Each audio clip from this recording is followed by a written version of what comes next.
Post budget webinar के माध्यम से सरकार बजट को लागू करने में कलेक्टिव ओनरशिप और इक्वल पार्टनरशिप का एक मजबूत रास्ता तैयार कर रही है। इस वेबिनार में आप लोगों के विचार और सुझाव, इसका बहुत महत्व है। मैं आप सभी का इस वेबिनार में बहुत बहुत स्वागत करता हूं। साथियों, कोरोना वैश्विक महामारी के दौरान भारत की फिस्कल और मॉनेटरी पॉलिसी का प्रभाव आज पूरा विश्व देख रहा है।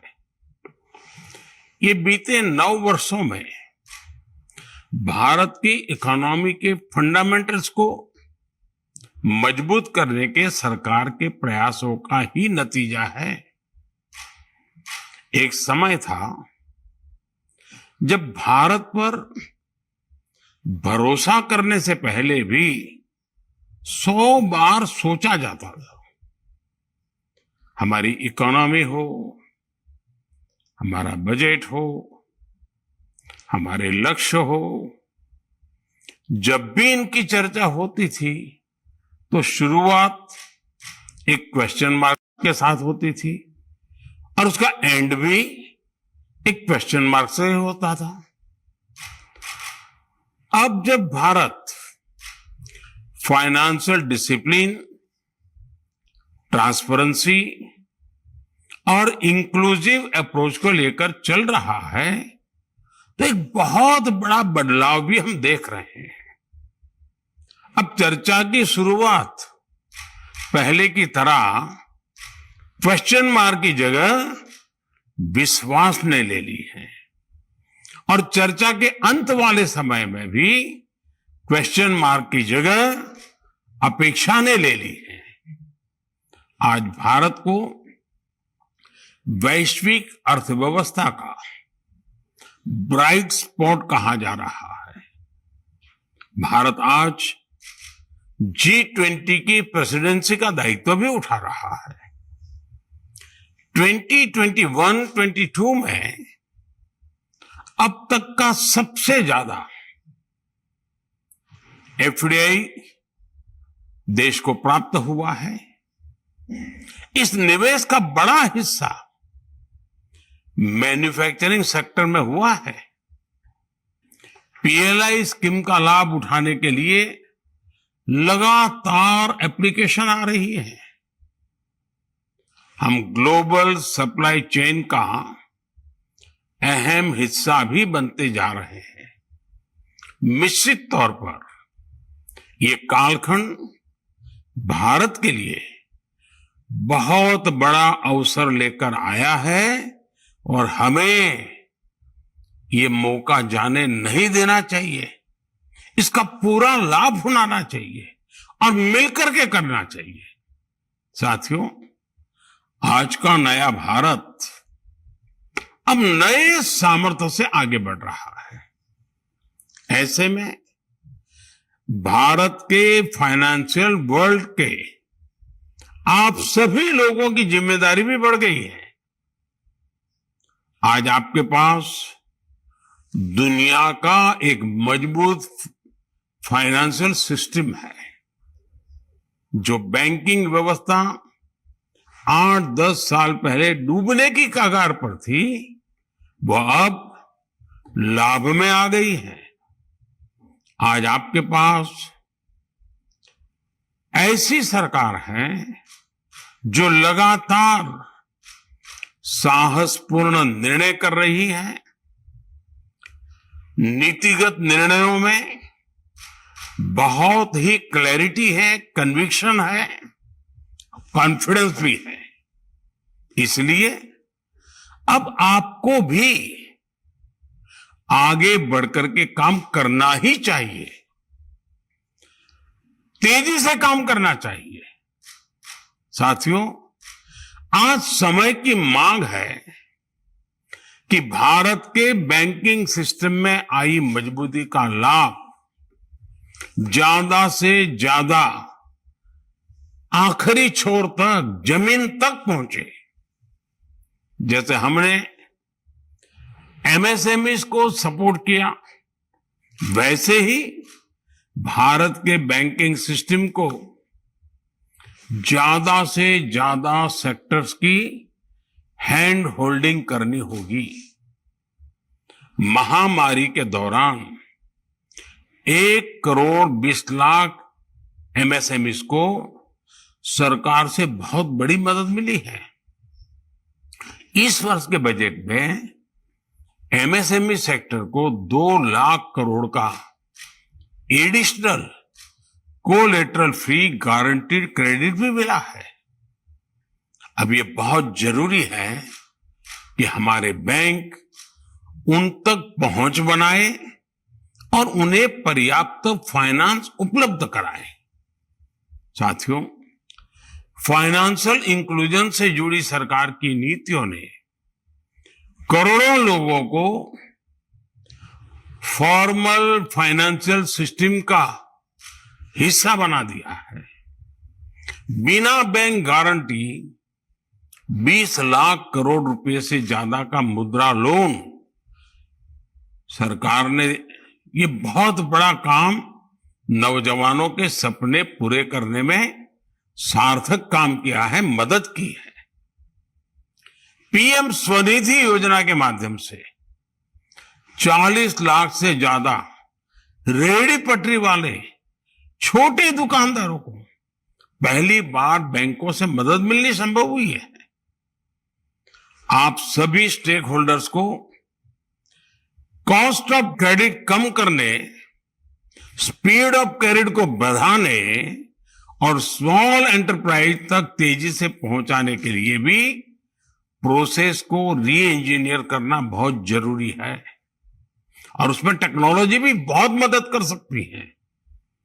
और तभी भारत के बढ़ते बैंकिंग सामर्थ्य का ज्यादा से ज्यादा लाभ भारत के गरीबों को होगा, उन लोगों को होगा जो स्वरोजगार करके अपनी गरीबी दूर करने का तेजी से प्रयास कर रहे हैं।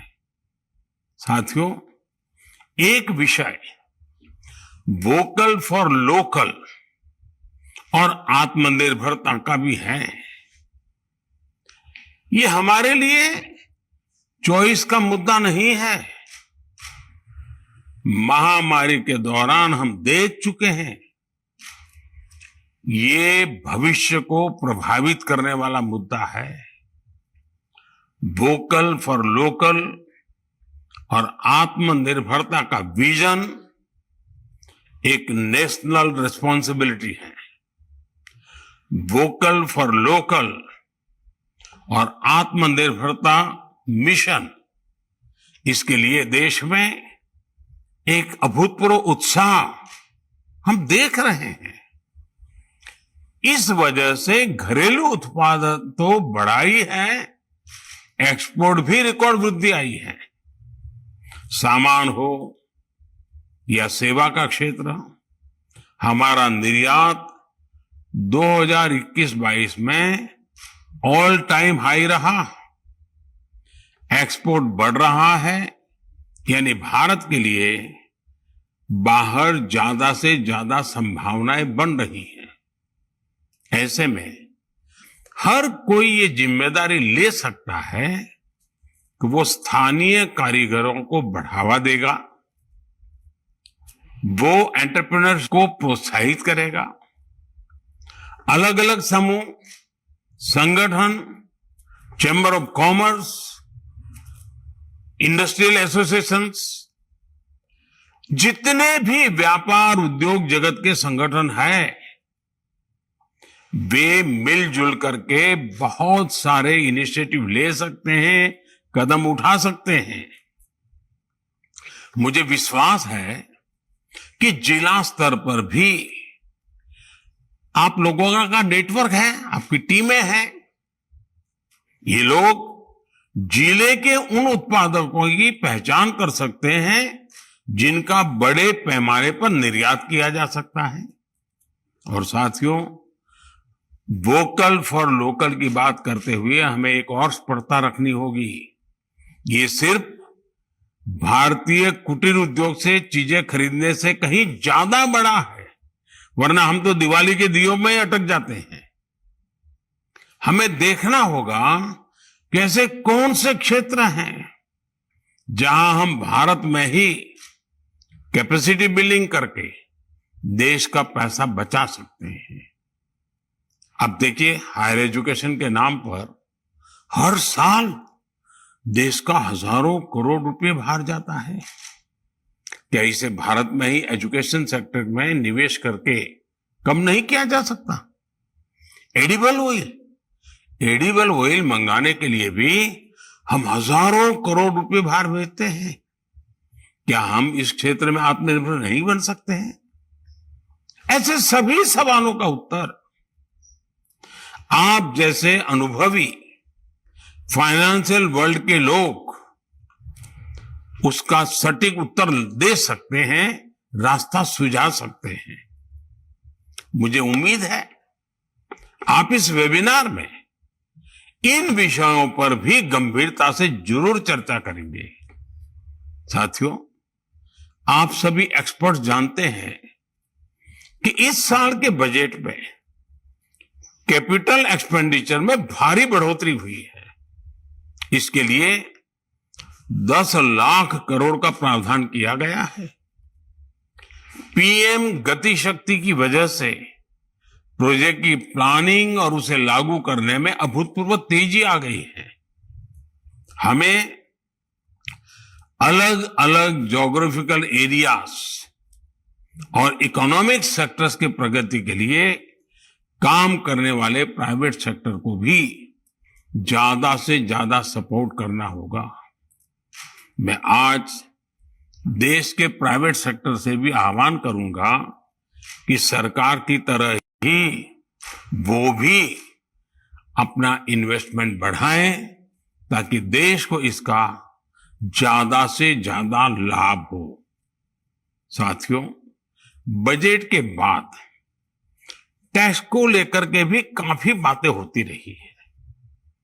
एक समय तो हर तरफ यही बात छाई रहती थी, मैं भूतकाल की बात करता हूं, कि भारत में टैक्स रेट कितना ज्यादा है। आज भारत में स्थिति बिल्कुल अलग है।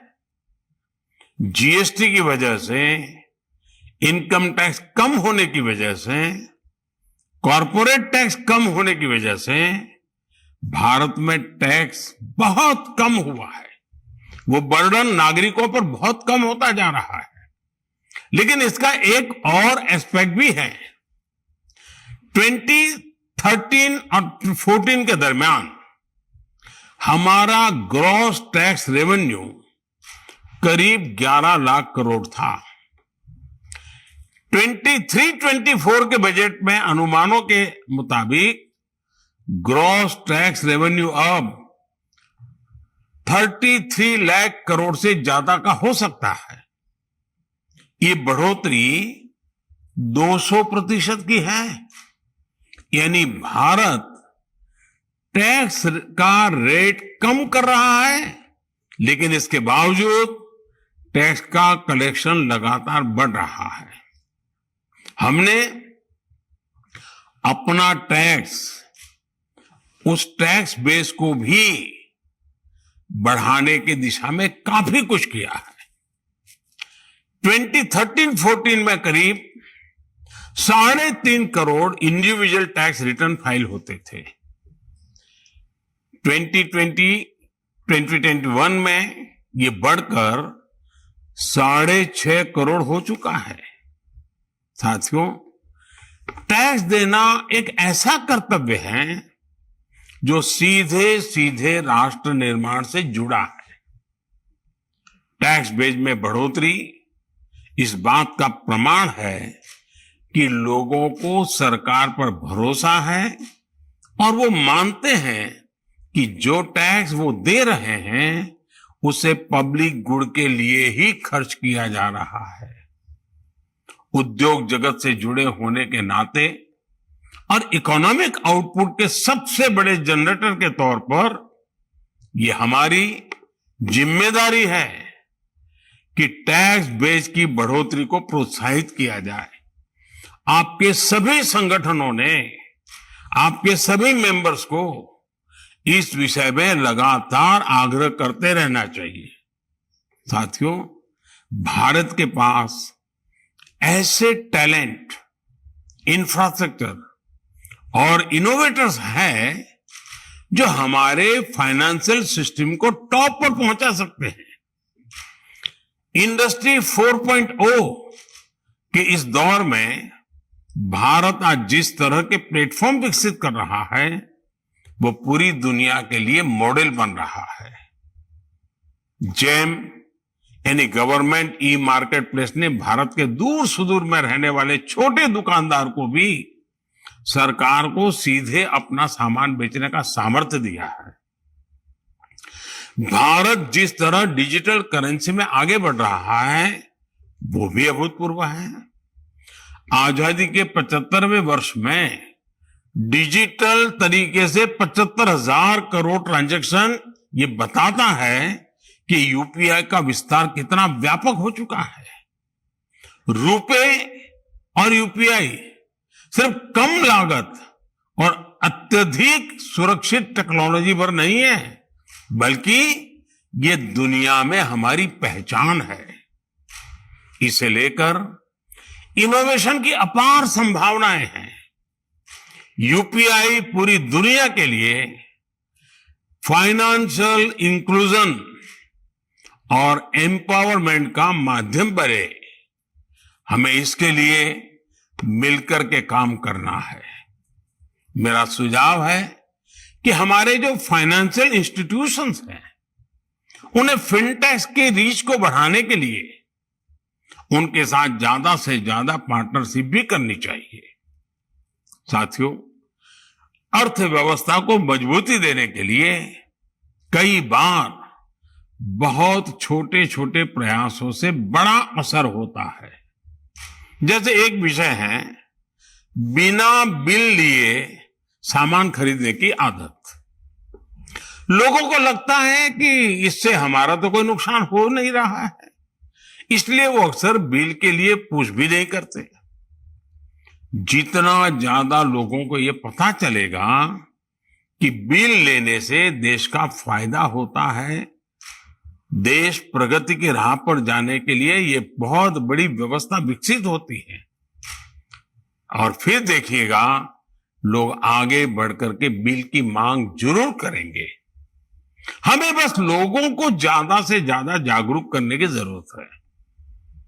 साथियों, भारत के आर्थिक विकास का फायदा हर वर्ग तक पहुंचे, हर व्यक्ति को मिले।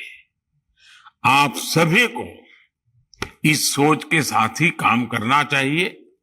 इसके लिए हमें वेल ट्रेन्ड प्रोफेशनल्स का एक बड़ा पूल भी तैयार करना होगा।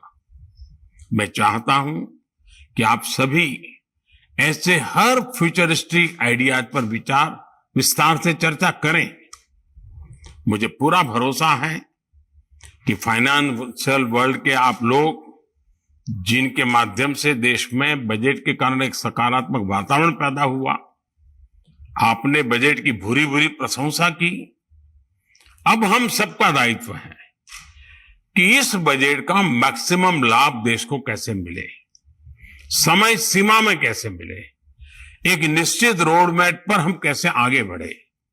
आपके चिंतन मंथन में से वो जरूर रास्ता मिलेगा, वो जरूर नए नए इनोवेटिव आइडियाज मिलेंगे, आउट ऑफ बॉक्स आइडियाज मिलेंगे, जो इम्प्लीमेंटेशन के लिए, इच्छित परिणाम प्राप्त करने के लिए बहुत काम आएंगे।